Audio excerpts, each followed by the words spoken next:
Intermittent fasting is effective for weight loss if you do it right. Learn the science for losing weight in inches, and near the end of the video, I will give you the best science to meet your weight loss goals through intermittent fasting.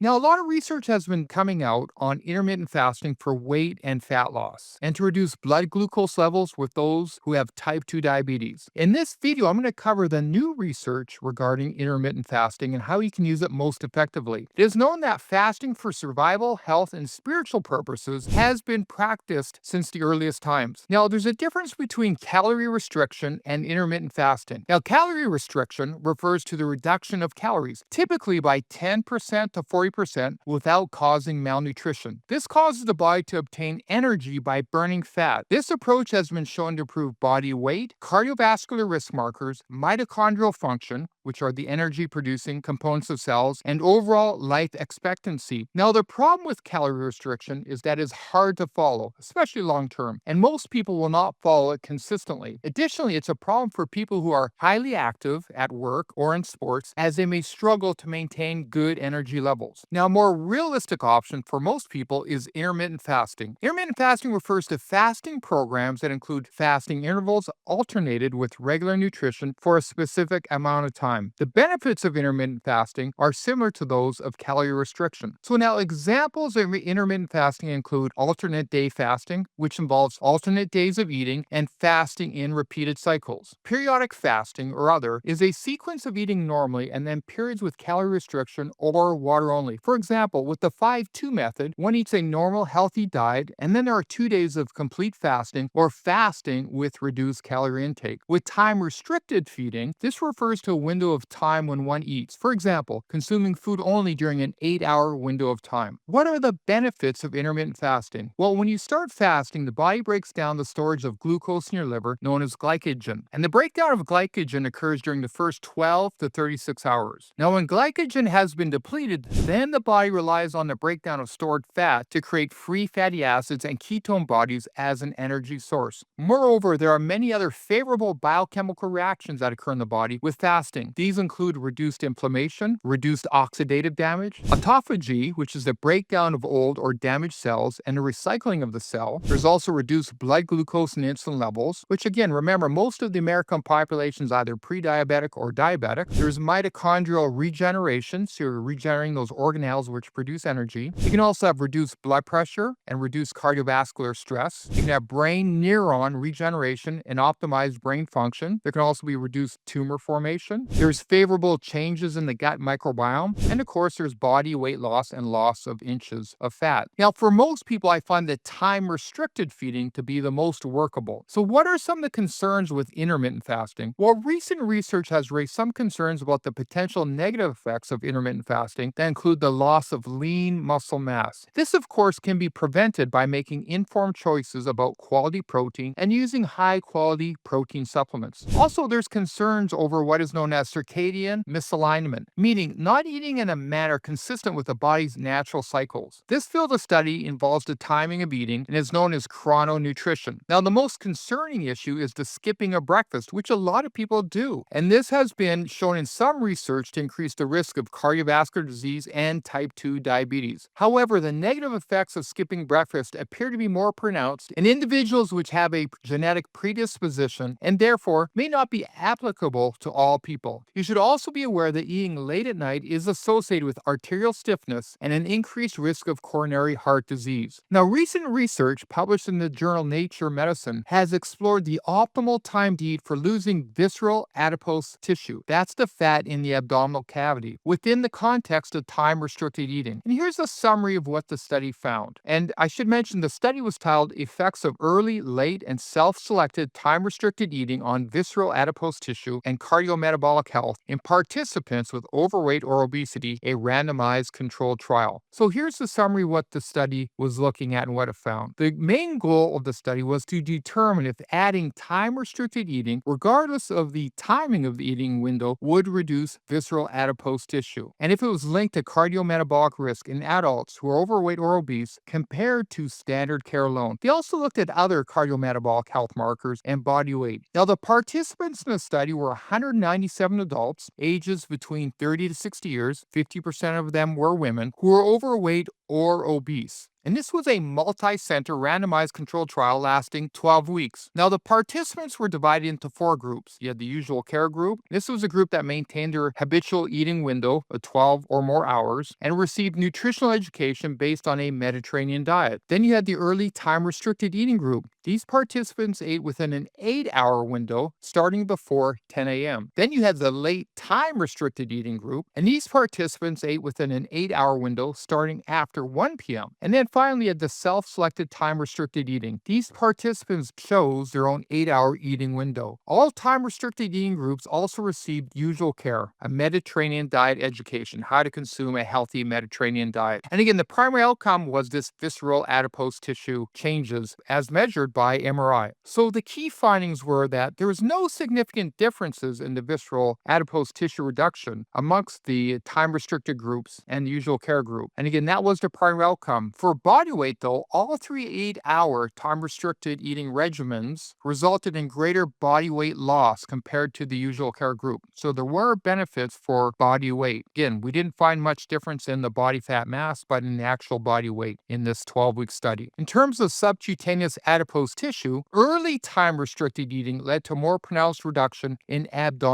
subcutaneous abdominal tissue. That's the fat underneath the skin, more than usual care. In terms of glucose levels, early time-restricted eating showed a more pronounced reduction in fasting glucose and nighttime glucose levels compared to the usual care group and the other groups as well. Adherence to time-restricted eating was pretty high, 85 to 88% across all the time-restricted eating groups. And there were no serious adverse that were reported, showing that it was safe and well tolerated, so this is a good thing. So this study provided valuable insight for individuals considering time-restricted eating. So it has good weight loss potential. The study confirms that an 8-hour time-restricted eating window can be an effective strategy for losing body weight in overweight and obese adults, even without strict calorie counting. When combined with healthy eating principles like a Mediterranean diet, it's something that can be consistently beneficial. In terms of visceral fat, they did not find much of an advantage with the time-restricted eating over the other types of diets I talked about. And again, for subcutaneous fat, those following the early time-restricted eating had a significant reduction in subcutaneous fat. Again, remember for glucose problems, people with, for example, prediabetes, type 2 diabetes, the findings were that time-restricted eating specifically improved fasting glucose and nighttime glucose levels in a significant fashion. Now, one thing I want to point out is there are also studies done on time-restricted eating, calorie restriction on having anti-aging effects. So here's the conclusion. If you're looking to lose weight and want a structured eating plan, time-restricted eating, such as an 8-hour window or up to 10 hours, can be a good sustainable option that can aid in overall weight loss. If improving blood sugar specifically is a key goal, eating early in the day offers an extra edge. I also believe that an early time-restricted eating is better for energy levels than skipping early meals. The study I reviewed also suggests that for directly reducing visceral fat, the benefits might stem more from the overall healthy eating pattern, like a Mediterranean diet, rather than a restricted timing itself. So, however, whatever